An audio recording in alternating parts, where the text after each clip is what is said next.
A waxing gibbous moon rising over the capital city this evening, 99% full tonight. It will be a full moon by tomorrow morning, and that's why we're kind of talking about this eclipse. So the name you might see online, I typically don't get too much of this, but let's go through it. It's being referred to as the blood worm moon eclipse. Why is it being called that? Well, it's a full moon, number one. The worm part of the name comes from the fact, farmers, they used to have different names for these moons, seasonal basis. This is the time of year where the ground would typically thaw in colder areas and worms would start to appear, hence the word worm. Now, the peak illumination of this eclipse is going to be just after 5:30 in the morning. It's between about 5 and 6 tomorrow morning. The peak is at 5:30, and the blood part of this name comes from the fact that the moon will turn red if we can see it, because it's going to be pretty low on the horizon. But here's the concern. We're giving you a first alert to fog potentially returning overnight. Let's give you a look at our forecast. Now, nothing to worry about this evening if you're going to be out and about, but you'll note by midnight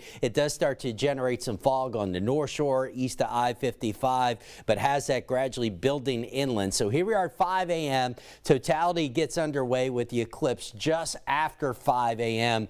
and it's got fairly widespread fog. So obviously that'd be an issue. Even where there's not fog, I think there's going to be some clouds around. So it's going to take a little bit of good luck if we're going to catch it. I'm not telling you the chances are zero, but right now they look kind of low in terms of the viewing conditions that we're going to have tomorrow. And you'll note the fogcast shows the fog becoming even more widespread at daybreak. That's 7 a.m. By mid-morning, much like what we saw today, whatever does develop should be out of here. No issues with visibility right now, largely running 10 miles or better. It's a mild Monday evening, anywhere from the upper 60s to mid 70s. Baton Rouge to Gonzales 74. Patterson right now at 71. We'll fall into the 60s, low 60s by midnight, and just a touch cool. Getting out the door in the morning, upper 50s, but watching out for fog. Another quick warm up tomorrow, approaching 80 by lunchtime. I've actually got the high up to 84 in Baton Rouge for your Tuesday. Now we've got some fog and a little bit of warm weather to deal with in short term.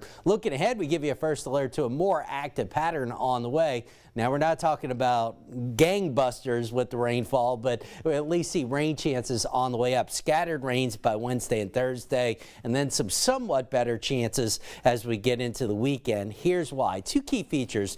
We've got high pressure over Mexico, a trough out west. Now, initially, this first upper air disturbance, that's going to kind of move to the north. That'll just enhance our rain chances a touch, say Wednesday and Thursday. The bigger feature is going to be the one that follows it. This becomes what we call a cutoff low, an area low pressure that is cut off, separated from the jet stream. When that happens, these things don't move very quickly, and as that kind of gets locked in place, that'll set up the southwesterly flow, an active storm track. Right now, it looks like the most active part of that storm track is going to be a little bit northwest of us, but close enough that we start to see some better rain chances. So tomorrow, mainly dry, a high of 84. We're going to keep the 80s rolling through the week, and you see scattered rains Wednesday, Thursday. Right now, I've got Friday, Saturday, and Sunday, all three of those days, rain chances at 50%. Could go a little bit higher at times. We'll keep an eye on it. Don't forget, spring forward Saturday night, Sunday morning, daylight saving time officially begins this weekend. Liz?